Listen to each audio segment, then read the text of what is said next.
Powered by the Inside the Birds podcast. Now, live from inside the Matt Black Kia Studios. It's Football at 4. Football at 4 is powered by the Inside the Birds podcast, which you can check out on the wherever you listen to your podcasts, Apple, Google, Spotify, and more. And it is brought to you by Caesars Entertainment Group of Atlantic City. Come experience the ultimate sports destinations all season long. Wild Wild West Tropicana Harrah's Resort, Atlantic City. Book your game day experience today at Caesars.com. Andrew DiCecco, InsideTheBirds.com, is with us today. We've got a lot of Eagles to discuss. We want to get his opinion on what happened in that game on Sunday and what we can expect moving forward here as a lot of news going on around the Birds. Let's bring Andrew DiCecco in right now for another edition of Football at 4. What's going on, Andrew? Hey, Mike, doing well. How are you? All is good, bud, and obviously a disappointing game the other day. Let me get your take on, of the disappointment in the game, what was the most disappointing reason the Eagles lost that game? What stood out to you as, man, I really didn't see this happening, yet it did? Regression from Jalen Hurts after we had just seen steady progression week to week, and then to sort of take a big step back. I mean, it's to be expected. I mean, one bad game is nothing to really overreact to, but it is a little bit concerning and alarming to see such a significant regression, a drastic one, after putting together, seeming like you're making incremental improvements in certain aspects of your game that really needed to be improved upon. I thought the defense played fairly well, Mike. To be honest with you would like to see a lot more pressure on a depleted offensive line. I mean, they got one sack. Javon Hargrave had a number of quarterback hits, but you would like to see a little bit more in the sack column there. But I thought that they held up well. I mean, listen, you surrender just 13 points. You should feasibly win every single game that, if your defense can hold that, hold teams to that.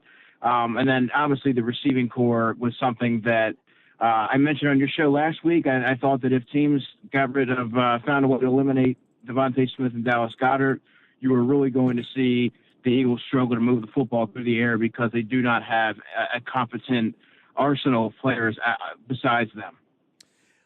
What in the regression for Jalen Hurts was the most concerning, if at all? Was it just, hey, the guy had a bad game, it happens, or did you see something that you're like, that's what I've been waiting for, and I saw it come out?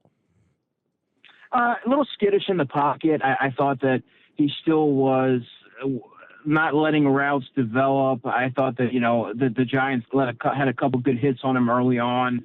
And I think he was just really, he's already someone who is pretty skittish in the pocket, but I thought that was even more amplified in this game. I thought they had a pretty good game plan in which to really rattle him and get him to tap into different aspects of his game and force the football, facilitate the football, I should say, to other weapons they hadn't really been doing. I mean, Jalen Reagor led the team with 7 targets, and Quez had 5 targets, and Devontae Smith only had 4 and reeled in 2 for 22. So, I thought that the Giants really did a decent job in eliminating his security blankets and making him look elsewhere to, throw the football. And I think he forced the ball in tighter windows. I think he was pressing a little bit, and you don't usually see him put the ball in harm's way. So those are a couple things that I noticed that were uncharacteristic from him in that regard. Yeah, I know that a lot of people look at him, and you might question this, that, or the other. But one thing you typically don't is he takes care of the ball. So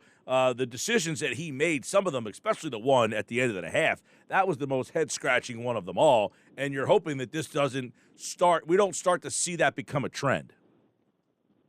Right, and like you said, he does take care of the football, and almost to a fault. And then to see him really sort of trying to fit the ball into tight windows, that's uncharacteristic. So it makes me think that he was pressing, and the Giants really had a good game plan in which to really baffle him a little bit. And I think that this is going to be a learning experience, and you want to see how he bounces back after the worst performance of his professional career.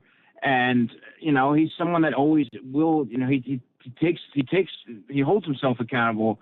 He said, put that on me. And, you want to see him, put that into action on the football field next week and see if he's able to correct some of those flaws and get back in the win column here. Yeah, Andrew, obviously, Hurts did not have his best game. In fact, I would go on to I'd make a good argument that that was maybe the worst game that he has played. That being said, I will give him credit that he was there in the game's final moments, that he didn't shy from the big moments, and he made two huge throws, neither of which were caught. Now, you and I talked about it last week. Would Greg Ward be better served? Now, Sirianni says Rieger gives us the best chance to win. Is that coach speak, or is that accurate? I mean, it's kind of difficult to see that, given he had Jalen Rieger. I mean, had two opportunities to really put the game away, and obviously Greg Ward dropped a touchdown, which was very uncharacteristic, but that still happened. Yes. So that can't be overlooked either. I don't know that Jalen Rieger right now, you can look yourself in the mirror and honestly say he gives the Eagles the best chance to win on Sunday. And he's getting to the point now where he's a detriment to the offense. He's a hindrance. He's costing you games now. He cost them a game. I mean, that's what he's really, that's what he's providing. It's pretty much nothing. It serves you. You got to try and switch it up and throw a Greg Ward in there who has sturdy hands, is not really going to be running after the catch explosive, but neither is Jalen Rieger. So, at least Greg Ward's going to move the chains and be a good security blanket for a quarterback who is pressing right now, and he's going to find the soft spot in the zone to come up with those tough catches more often than not. And also, you might want to try and find a role for J.J. Arcega-Whiteside and see if you can sort of get him into the mix. I mean, you don't have a lot of options right now, Mike.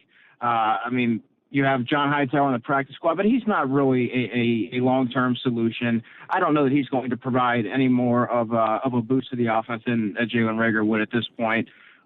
You're really going to have to mix and match your personnel and see if you can get some sort of production out of different combinations of guys, because if the team does make the playoffs, and I mentioned this on your show last week, the lack of offensive skill players behind Dallas Goedert and Devontae Smith in the receiving aspect, that's really going to be what holds them back ultimately, because teams can take away those two guys, as you've seen Patrick Graham scheme last week. That's a big problem here, and I think that's what you're starting to see. I was going to say, what were the Giants able to do that at the end of the day, Goddard, 3 targets, I think, 2 catches for Smith. What did the Giants do that other teams can now emulate? Well, they just keyed on those guys. They prioritized them. They sold out to stop they wanted to stop the run. They wanted to make Jalen Hurts really work for his passing yards. And they said, okay, well, if we're going to make this guy throw, let's make it even more challenging and take away his 2 primary reads, his two best options, and make a guy like a Quez Watkins or a Jalen Rieger or a Tyree Jackson or someone like that beat us. And obviously they bet on themselves, and they knew that those guys couldn't beat them. And that's what you started to see. I think it was a culmination of some misreads and bad play and bad decision-making on Jalen's end. But I also think that he was pressing and trying to make a play because the offense was really stuck in neutral for much of the afternoon. Yeah, now we know you're not going to have your best every single week, right? And they have the run from Scott that gets negated by the holding penalty. They have the drop by Ward in the end zone. There was a bad drop by Goddard in there. I mean, is this just a case of, look, the offense just didn't have it this week, or is there something bigger that you saw from this? Well, it's in a divisional game, Mike. You never want to assume that it's going to, even when a team like the Giants have so many things working against them, you never just want to assume that it's going to be an easy win, a double digit, you're going to win by double digits. I mean, it's going to be, it's Eagles Giants. So it's going to be knock them down, drag them out type of football. You have to bring your A game. And we talked about this. You have to bring your A game every week. You can't just play up to the level of your opponents. You have to approach every game as if it's a must-win situation. So you can't take for granted that you're going to somehow sneak into the playoffs. You have to find a way, when you're the better team, clearly, and the Eagles are the better team, you have to win these matchups. The Eagles really handed it to the Giants. They made it awfully, they made it awfully difficult to win this game by making just so many egregious errors and things like that. You know, the Giants weren't playing, you know, sound offensive football, or they weren't by any stretch. The Eagles just handed them the game, and you cannot afford to do that no matter who the opponent is. You have to always bring your A game. Yeah, and I know that you take a look at the offensive line. They ran for 200 yards in this game and lost, Andrew. I mean, when's the last time a team ran for over 200 yards in a game and lost the damn game? I can't even come up with one. Yeah, exactly, and it's hard to say they should have run the football more. And early in the game, you could make a case for that, Mike, but I thought, I mean, it's kind of hard to complain about that when they ran for 208 yards. Miles Sanders averaged 7 yards a carry. Boston Scott ran the ball tough. Obviously, that fumble was a tough break for him, but he found the end zone. I mean, they executed from on the ground game. That's been a consistent theme in the offense. But however, the passing game is a little bit worrisome, and I will say that if the Giants may have laid out the blueprint and what to do and how to eliminate their top two receiving options, and now teams are going to say, okay, well, the Giants found success doing it. Now let's see if Jalen Reagor and Greg Ward and Quez Watkins and let's see if those guys can beat us. All right. Well, that then comes to the coach, right? I mean, because then obviously other teams will say, hey, your best player, we're taking him out, and those best players are the best players because they find a way. That's because the coach can scheme them open. So is that a question now you have for Nick Sirianni? Oh, yeah. Now the other side of that coin now is, okay, you saw what the Giants did. Now you have a week to figure out how you're going to scheme guys open, because this is not going to go away. You have to find a way. You know, you pride yourself, Nick Sirianni, I mean, in being a wide receiver-centric, you surround yourself with a wide receiver-centric coaching staff. Well, now is your time to really get these guys to flourish and find ways to get Devontae Smith open and things like that. I mean, honestly, Mike, can you really look to any receiver outside of Devontae Smith that's really taken a leap in his progression? In the summer, you could have said Quez Watkins, but right now, you really would be hard-pressed to find a wide receiver that's really taken the next step in his development under this regime. I agree with you 100%, and it's one of the things I think it's been the most disappointing thing about this team is that the wide receiver yardage output over the last X amount of weeks, whatever it's been, has been abysmal. I mean, and this is something that you thought, hey, they're developing wide receivers, you're going to get more out of these guys. Over the last 5 games, Watkins has 10 for 83, Arcega-Whiteside 2 for 36, and he's the second leading receiver with 2 for 36 behind. Now, these are guys not named Smith or Goddard, but Watkins 10 for 83, Arcega-Whiteside 2 for 36, Reagor 6 for 36, Jack Stoll 3 for 15, Greg Ward no catches, no yards. That is your receivers behind Smith and Goddard right now. That's a big reflection on the coaching staff, is it not? Yeah, I think it is, and it's very telling, especially when you pride yourself on being. I mean, this is one of the selling points, one of the focal points of bringing in a guy like Nick Sirianni. He prides himself on development, particularly at the wide receiver position, and you really have yet to see anyone emerge outside of the 2 guys who we mentioned. And now is his opportunity to get let's find a secondary option here that can really make his mark in the offense. I don't know that any of these guys are really going to be a long-term secondary option. However, that you can win with these guys, and it's on this coaching staff to find ways to scheme these guys open and find other ways to move the football. Andrew DiCecco, football at 4. Eagles, obviously, big problems with the wide receiving core. Offensive line, fantastic. 200 yards rushing. And then, obviously, we talked about Hurts. The defensive side of the ball, you mentioned it. You give up 13 points, you got to win that football game, especially if you're in the other team's building. Your defense says, hey, we're only giving up 13. Do something for me. What are some of the things that in this game and over the last couple of weeks John Gannon has done to put their defense in a position where they are helping you win games, not being the reason you lose games? John Gannon deserves a lot of credit because he's come under intense scrutiny, and rightfully so, but for half of the season, and I really think that he's starting to really acclimate to his personnel. He's being more aggressive. You're seeing a little bit more disguises.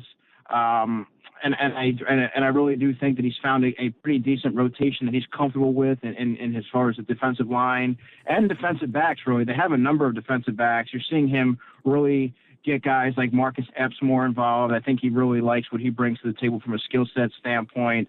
And I just think that it's just an overall a more of aggressive approach. He's moving away from that passive read and react scheme. That obviously was not successful. And I think right now he's starting to find a formula you can win with. Obviously the personnel is not, it's not the most ideal, particularly at the linebacker position. Alex Singleton had a decent game, by the way. Yes. I will say that. I think he's more of someone that you can really rely on as a spot starter or a third linebacker. He's going to come in and give you a lot of energy, but not necessarily somebody that you want to start full slate of games. But I think he's really making the most of his personnel now. I think he's starting to get comfortable with what he has. And I think that, like we said, like when we started this conversation, you give up 13 points, you should win every game. Totally agree with that. I do agree. I mentioned this yesterday about Singleton. I thought he played a good read and react game too. I thought he did a good job reading and reacting when it looked like it could have been a pass. Him reacting to, hey, it's not a pass. You got quarterback draw. They did a couple of that with Jones. I thought he did a good job there. Also, you mentioned it that you didn't get a lot of pressure. They didn't set a lot of pressure at Jones, and I was scratching my head.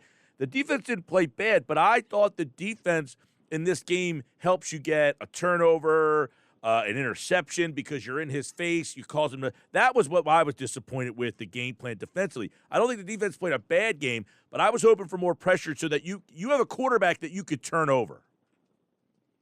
Right, and there's also the threat of Daniel Jones obviously eluding the pocket and picking up yards with his legs. He's pretty athletic, but given the state of the Giants' offensive line, it's perpetually putrid, right? I mean, you would think that you would get a lot of your defensive linemen after him and on the prowl. I mean, Josh Sweat is a player that really has been virtually invisible really since that Detroit game. And that you would like to see someone like him going. I did think that Derek Barnett had a relatively good game. Obviously, Hargrave has performed well. The defensive, I have no issues with the defense really, but I would like to see them generate a little bit more pressure because especially against in matchups where you're decidedly the better unit, you would like to see them, get to the quarterback a little bit more. I know that we talked about Rieger as a wide receiver. What about him in the return game, man? I mean, he's putrid back there. Yeah. Your reaction said it all right there, brother. Woo. Just a lack of instincts, Mike, and where is the burst and the acceleration that was as advertised when you selected him in the first round? I'm just not seeing the dynamic traits that he was billed as, what he showed when he was at TCU. I did like him as a prospect coming out. I did think he was overdrafted in the first round. I had him as a second-round pick. But, I mean, I really don't see anything special in terms of what he brings to the table. Maybe a change of scenery will do him well. I don't know. But, I mean, the Eagles have if you can't line up and run a route, there's a big problem. And when you're running routes, it looks like you're coasting out there without any sense of urgency, without any awareness of where the ball is or that it could possibly come to you. And, it's just an overall lack of football instincts, awareness, and IQ. The hands thing was never something. I mean, I spoke to his offensive coordinator, Sonny Cumbie, over at TCU before the draft in 2020. And he said that his hands were always very good, but he did point to other areas of his game that he thought that he was going to struggle in. So the drops thing is going to get overblown this week because of the magnitude of the situation. But he's not a guy who has struggled with drops. He struggles from a route running standpoint. He struggles from a football, situational awareness, and just in general. I mean, it just has not come together for him for whatever reason. Whether it's mental or not, I don't know, but it's just not coming together for him this year, and you have to wonder if a change of scenery would do him better. Yep. I want to get your opinion on what to do now at right guard. Obviously, it looks like Herbig would be the guy, right? Is that who you're going with at right guard? If you're not going to get Driscoll, that we know. Brooks not likely back until minimally after the break, so I would imagine Herbig is the option at right guard. Yeah, no question about it. I would go with Nate Herbig, assuming Jason Kelsey's okay. That would be a no-brainer for me. Herbig's played that position before. He played it relatively well last season. I thought he held up admirably and got better as the season progressed. And, he's got the experience. Obviously, there's the Suo Pettis there, but he didn't fare too well in his opportunities last season. Nate Herbig should be the plug-and-play option until Brandon Brooks comes back, in my opinion. All right, we got obviously the Jets this weekend. Andrew and I will break that matchup down a little deeper on Thursday here. One thing that I do want to bring up regarding what Sirianni said yesterday, which was our drop-back passing game needs some work. Is that on him, or is he throwing his quarterback under the bus? I think it's a little bit of both, right? I mean, if he's saying that the drop back passing needs work, you can look at it in a number of ways. You could say that, from a coaching standpoint, that's got to be better and more efficient. You can also look at it from a quarterback standpoint that, listen, you have to start putting these things together and put together a complete game and work on certain areas of your game so we can move the football through the air and not have to rely on the running game all the time to bail us out. So I think it's a two-sided coin, and now you're saying all the right things now, and now can you put those words into action and win, put it together on the practice field this week and get a win at MetLife. What kind of pandemonium might it be if Hurts can't play this week with that ankle problem and Minshew plays and plays well? Oh man, that would be something. I mean, we'll have something to talk about. I mean, regardless, Minshew mania and part 2 and everything else. But let's see how this week unfolds and go from there. We'll find out more tomorrow, apparently, on Jalen Hurts and the ankle, but I guess it is a possibility that he does not play on Sunday with that ankle. We'll get more details from Nick Sirianni when he talks tomorrow. We'll talk to Andrew DiCecco on Thursday. Check out the Inside the Birds podcast and go to InsideTheBirds.com to get Andrew's coverage of the Eagles. All right, Andrew, we'll talk to you then, pal. Sounds good, Mike. Have a good one. All right, he's Andrew DiCecco from InsideTheBirds.com. We talk to him on Tuesdays and Thursdays. The Inside the Birds podcast is out, and you can check out tomorrow's edition of Football at 4. Jeff Mosher will be here. We'll talk a little bit more about the Eagles as they get ready for the Jets.